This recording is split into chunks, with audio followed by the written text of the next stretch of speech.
안녕하십니까. 특강 두 번째 시간입니다. 오늘은 서예 어떻게 등력을 할 것인가에 대해서 등력 10고에 대해서 한번 설명을 해드리려 합니다. 이것은 어디에 나와 있는 게 아니고요. 제가 그간 긴 세월 공부를 하면서 느낀 바, 그리고 체험한 바, 이런 것들을 생각해서 저 나름대로의 어떠한 공부한 과정을 적은 겁니다. 그러니까 필력을 어떻게 해야 필력을 높일 수 있을 것인가.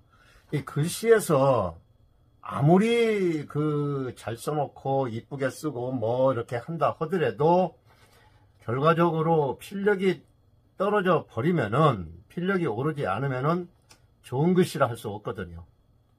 그래서 필력을 올리는 것은 판소리에서 득음을 하듯이 등력 향상으로 필기가 발발해진다라는 것을 제 몸소 느껴왔고요. 그거를 하기 위해서는 지금 제가 제시하는 이 몇 가지, 여러 가지 한 10개 항목 정도가 되거든요.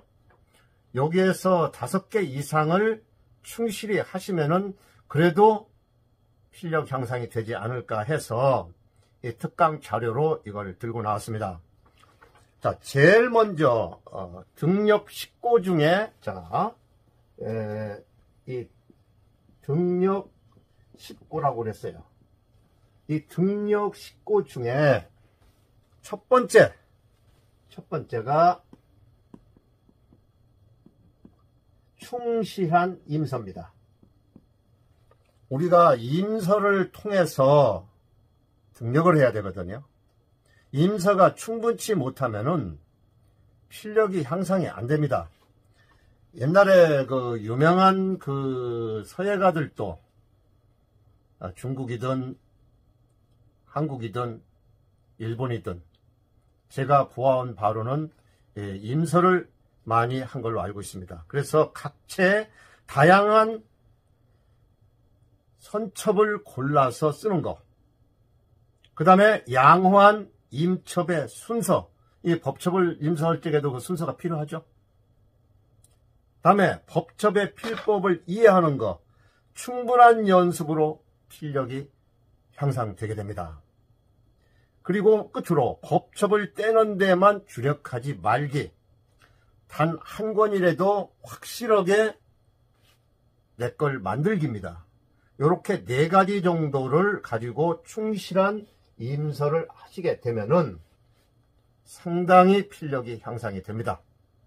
그 다음에 두 번째입니다. 두 번째는 무간단의 연마입니다. 자, 간단은 이 간은 사이간자, 그 다음에 끈을 딴 자, 무간단, 사이가 끊어짐이 없어야 돼요. 아무리 능력이 있고 글씨를 잘 써도 썼다 말았다 서시를 하다 보면 그런 분들이 좀 있죠. 들락날락 하는 분들, 6개월 쓰고 1년 쉬고 또 3년 쓰고 또 1년 쉬고 이렇게 해가지고는 절대 글씨가 늘질 않아요. 그래서 끊임없이, 그러니까 여기에 조건이 붙습니다. 무간단의 연마인데요. 무간단의 연마입니다. 연마. 끊임없는 연마인데, 이것은 뭐가 필요하냐면 은근과 끈기, 지성무식이죠. 매일 일정량을 연습하는 거. 절대로 이 진도에는 치중하지 마시고 일정량을 연습해야 됩니다. 그러고 난 다음에 각체로 다양한 창작을 해보기. 내가 창작을 해야 되겠는데 체본 없이는 창작이 안 된다? 그럼 공부가 아직 덜 돼서 그렇죠. 그렇게 해서 무간단의 연마, 두 번째입니다. 세 번째 매우 중요합니다. 세 번째, 자, 이걸 지우고서 세 번째를 써드리겠습니다. 이 자료는 자료 박스에 자료 보관함에 전부 넣어드릴 겁니다. 자, 세 번째입니다. 세 번째는 양질의 수련 과정입니다. 한글로 그냥 쓸게요. 양질의 수련 과정, 요게 필요하죠. 생각하기에 따라서는 이게 무슨 말인지 이해를 하실 수 있는 분도 있고, 이해를 좀 덜 하시는 분도 있고 그럴 겁니다. 이 수련 과정이 굉장히 중요하죠. 우리가 공부하는 과정, 그렇죠? 이 공부하는 과정이 참 중요합니다. 수련 과정이. 그런데 이 수련 과정이 20년도 하고 30년도 하고 10년도 하고 뭐 이렇게 여러 가지를 했는데도 공부가 잘 안 된다. 글씨가 좋지 않다 이 말입니다. 이것은 수련 과정에 문제가 있을 수도 있고, 두 번 항목, 무간단이라는 그 항목에도 걸릴 수도 있고요. 그러니까 수업 과정이 매우 중요합니다. 기초부터 고급까지. 하나만 좀 더 곁들인다면은, 어디서 내가 글씨를 배워요. 그런데 그 선생님이 글씨를 참 잘 쓰십니다. 좋은 선생님을 만나는 것도 양질의 수련 과정에 해당이 됩니다. 여기까지만 제가 말씀드릴게요. 다음에 네 번째입니다. 네 번째. 이것 또한 상당히 중요하죠. 사고의 전환입니다. 사고의 전환. 이게 무슨 말이냐면은 내가 갖고 있는 생각을 바꿔야 된다는 얘기죠. 그러니까 전문가적 프로의식을 가져라. 아무리 내가 이거 취미로 한다고 하더라도 전문가적인 생각을 갖고 나도 전문가가 되겠다. 이런 생각을 가져야 글씨가 잘 되지. 나는 이거 취미로 하니까 취미 정도만 할래. 그러면은 평생 취미 글씨밖에 안 나옵니다. 그러니까 두 번째는 기질의 개변입니다. 기질의 개변. 내 기질을 바꿔보는 거죠. 어떻게 바꾸느냐? 탐학 의욕을 고취시키는 거죠. 조금 전에 드린 말씀하고 거의 일맥상통하는 이야기인데요. 그냥 놀기 겸해서 이걸 한다. 그러면 놀기 겸해서 하는 정도밖에는 글씨가 안 나옵니다. 좀 욕심을 내보라는 거죠. 그래서 취미적 사고는 취미 정도의 성과만 낼 수가 있다. 요거를 말씀드리고 싶습니다. 네 번째까지 해드렸고요. 자, 다섯 번째입니다. 다섯 번째. 10개 중에 다섯 번째입니다. 매우 중요하죠. 견문의 확장입니다. 즉 안목을 넓혀라. 어떻게 해야 되겠어요? 안목을 넓히려면은 좋은 작품을 많이 보셔야 됩니다.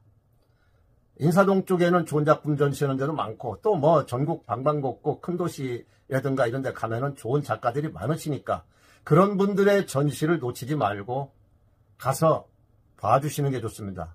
가급적이면은 좋지 않은 글씨는 안 보시는 게 좋아요. 유명한 작가들, 글씨 잘 쓴다고 이름 나신 분들이 있죠. 이런 분들의 전시를 놓치지 말고 하나하나 가서 깨알같이 보시고 내 눈에다 넣으시는 게 좋습니다. 그래서 고필력 양질의 작품 관람에 의한 시계 확장입니다. 안고수비라는 말이 있습니다. 그게 뭔 말이냐면은 눈은 높은데 손은 낮다는 뜻인데요. 직역을 하면은. 그런데 이게 재밌는 게 내 눈이 높아져야 그나마 손이 따라와요. 내 눈이 낮아버리면은, 보는 눈이 낮으면은 손은 절대 못 따라옵니다. 그러지 않아도 손이 낮은데 이 손이 따라올 수 있겠습니까? 그러니까 눈높이를 올려라 이 말이죠. 눈높이를 올려야 내 손의 작용이 그 눈높이를 따라가려고 노력을 하거든요. 그래서 고필력, 양질의 작품 관람에 의한 시계를 확장해라. 거기서 이제 이런 걸 느낄 수 있습니다. 좋은 작품을 보고 피력이 막 꿈틀대는 것 같은 이런 좋은 작품을 봤을 때 전율적 공간과 자극을 받는데요. 이때 냉정한 사고가 필요하죠. 아무거나 보고 전율을 하면 안 되고, 좋은 작품을 봤을 때 어떻게 저런 핵을 낼 수가 있을까? 몸이 부르르 떨릴 정도로 발걸음을 옮기지를 못하고 그 작품 앞에서 멈춰 있을 경우 분명히 내가 자극을 받은 거잖아요. 그러면은 나중에 운필을 할 때 그런 것이 상기가 되게 되거든요.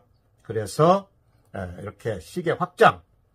그 다음에 하나 주의할 게 있으시죠. 자화자찬은 금물이다. 내가 아무리 자신이 있어도 내 스스로를 내가 너무 자찬하는 것은, 내 그림을 내가 잘 그렸다고 그런다. 내가 써놓고 내가 이만큼 쓰는 사람 나와봐. 내가 잘 썼다고 자화자찬한 칭찬을 서로 한다. 이거는 답보로 가는 아주 길이죠. 자기를 항상 채찍하고 모자라다고 생각하고 다른 작품의 좋은 점을 보고서 배우는 습관, 이게 굉장히 중요한데요. 살다 보면은 자화자찬하는 작가들이 꽤 됩니다. 이것은 주의해야 될 사항입니다. 여섯 번째는 필기의 이해입니다. 필기, 즉 부필자에다가 기운기자, 이 필기예요. 필기의 이해. 필기가 도대체 뭐냐? 필기가 도대체 뭐냐? 요거를 좀 아셔야 됩니다. 제가 요 부대 자료로다가 조그만 논문을 하나 저장고에 넣어드릴 겁니다. 읽어보시면은 필기가 뭔지에 대한 그 이론적인 설명을 해드렸어요. 그러니까 그거 한번 읽어보시고요. 그 긴 거를 여기 설명하기는 좀 어려워서 그렇습니다. 그러니까 필기의 이해를 하려면 우선 먼저 기운생동을 이해를 하셔야 됩니다. 도대체 기운생동이 뭐냐? 어떻게 하는 게 기운생동이냐? 우리가 봄철에 나무에서 싹이 돋고 이렇게 할 때에 이런 거를 우리 기운생동이라고 그러는데요. 글씨에서 항상 부르짖는 게 서화에서, 동양의 서화에서 기운생동입니다. 그래서 기운생동이 뭔지 이론적인 부분을 먼저 이해를 하시고 나야 우리가 붓을 가지고 운필을 할 때 기운생동을 생각하면서 쓰게 되는 거죠. 그러니까 어떤 사람의 글씨는 기운생동으로 해서 획이 탄탄하고 꿈틀대는 것 같이 느끼는데, 같은 횟수를 A와 B가 똑같이 10년을 썼는데 한 사람은 푸석푸석한 획을 만들고 한 사람은 기운생동하는 획을 만든다 이겁니다. 팍팍 글씨가 뛰는 획을 만들 때 그 차이죠. 그 차이입니다. 그걸 알아야 됩니다. 그 다음에는 필력에 대한 이해, 그것도 제가 소고에다가 집어넣습니다. 필력이 도대체 뭐냐? 가끔 묻는 분들이 있죠. 선생님, 필력이 뭐죠? 붓에다 힘을 꽉 주는 게 필력인가요? 이렇게 질문하는 경우도 있고, 필력이라는 게 뭔지 참 설명하기 어렵습니다. 형이 상학적인 거라서 그렇습니다. 그런데 필력은 저는 그때마다 그렇게 대답합니다. 내 가슴 속에 있는 흉중지기가 이 팔을 통하고 내려와서 붓끝에 전달돼서 지면에 표출되는 건데, 일부러 낸다고 내는 게 아니라 많은 내공이 쌓여서 자연스럽게 그건 표출이 되는 겁니다. 그러니까 여러 가지를 이해하면서 열심히 하다 보면은 틀림없이 필력을 내겠다고 올리겠다고 생각하면 필력이 옵니다 라고 저는 말씀을 드려요. 그러니까 글씨에서 필력이 떨어지면 아까 말씀드렸다시피 죽은 글씨가 됩니다. 아무리 이쁘게 잘 써놓고, 우리 글씨 이쁘게 쓴다고 그러죠. 글씨는 이쁘게 쓰는 것이 아니고 어찌 보면 글씨는 씩씩하고 활달하고 정말 남성다운 맛으로 써야 잘 썼다고 그러죠. 글씨를 너무 곱게 쓰려고 노력하실 필요는 없습니다. 그 이쁘게 쓴다는 말 속에는 물론 씩씩하고 잘 다듬어지고 뭐 이런 것도 포함이 되겠지만은, 글씨는 너무 예쁘게 쓰려고만을 해서는 안 된다. 필력이 드러나게 써야 된다. 그렇습니다. 일곱 번째입니다. 이 또한 상당히 중요한 거죠. 속기, 병필, 의기 그랬어요. 속기. 나중에 원고 보세요. 한자는 여기다 한자까지 쓰려니까 병필을 버려라 이런 뜻입니다. 속기와 병필을 버려라. 지금 서예나 서화, 동양화 이런 데서 가장 금기시하고 경계하는 것이 속기잖아요. 속기. 이 속될 속자. 사람도 이 속되면 못 쓴다고 그러죠. 사람도. 욕질에 쌓고 뭐 이렇게 험한 말하고 뭐 이러고 뭔가 그 사람의 댐댐이가 조금 수준이 너무 낮아버리고 그러면 속되다고 그러잖아요. 글씨에서도 제일 경계시하는 게 이 속기입니다. 자, 그때 속기에서 또 병필 이런 것들이 어떤 것들이 있냐면은 판이라는 게 있어요. 판. 요건 무표정입니다. 그 다음에 각, 뭐 색인 듯한 거. 그 다음에 막히는 거. 그 다음에 맺을 결자, 결. 유연성이 없는 거. 흩어질 산자, 산. 이거 흩어져가지고 글씨가 막 어지러워요. 이런 거. 그 다음에는 죽을 사자. 생기가 없는 거. 그 다음에 뜰 뿌자. 글씨가 들떠 있어. 이런 거요. 이거 활주로 할 때 활입니다. 이거 활이죠? 이거 미끄러지는 거. 글씨가 줄줄 미끄러져. 매끄러운 거. 그 다음에 약할 약자. 연약해. 가늘고 연미한 거. 이런 것들은 결국 속기에 해당되고요. 그 다음 병필이 있는데요. 여기서 병필을 설명드릴까요? 팔병이 있습니다. 글씨에. 자, 첫 번째가 학슬입니다. 학슬이라는 것은 학의 그 무릎처럼 쭉 가다가 한 군데가 불툭 튀어나오는 거 있죠. 요런 거. 봉요. 벌의 허리같이 짤룩한 거. 절목. 이 절목이라는 것은 꺾을절자에다 나무목자인데요. 장작개비 분질러 놓은 것 같은 거. 그 다음에 정두. 못머리죠. 속된 말로 못대가리라고 그러는데 못머리같이 획을 만들어 놓는 거. 기필부에. 그 다음에 서미. 쥐서자, 꼬리미자. 쥐꼬리죠. 그 다음에 죽절. 대죽자에다 마디일자. 획을 하나 나가는데 이렇게 자꾸 마디가 발생하는 거. 너무 많이 마디를 발생하면 좋지 않죠. 이거 죽절이라고 그래요. 해조. 이 해자는 개해자입니다. 개. 옆으로 기어가는 개 있죠. 해조. 조자는 손톱조자, 발톱조자. 개발톱까지 이렇게 삐죽삐죽 개발톱처럼 만들어 놓는 거. 그 다음에 시담이라는 게 있는데, 시담이라는 것은 나무단 있죠. 나무 묶음, 나무단. 한쪽 축축 늘어지고 올라가고 이렇게 나무단처럼 어수선하게 만들어 놓은 거. 이런 8개를 우리는 팔병이라고 그러는데요. 참고자료 넣어드린 거 한번 살펴보시기 바랍니다. 이렇게 해서 이렇게 팔병 또는 속기, 그러니까 속기와 병필은 반드시 버려라. 이런 강의를 통해서 여러분께 이걸 알려드리는데요. 혹시 이 강의를 들으시는 여러분들께서 본인이 글씨가 이걸 모르고 이렇게 쓰고 계시다 그러면은 한번 되돌아보실 필요가 있습니다. 자, 하나 읽어드릴게요. 서화의 속기, 서예의 이론, 실기 등을 제대로 공부하지 않아서 고륙, 대소, 장단 등 서법의 이론과 지나치게 상합하지 않으며 용필, 용목 등이 세속에 물들어 제멋대로 쓴 병증의 서화 정강류, 이렇게 정리를 했습니다. 서화의 속기에 대한 정리입니다. 그 다음에 이제 8번째입니다. 이게 시간이 많지 않아서 이걸 상세하게 설명은 못 드리겠고요. 8번째입니다. 서론 탐독.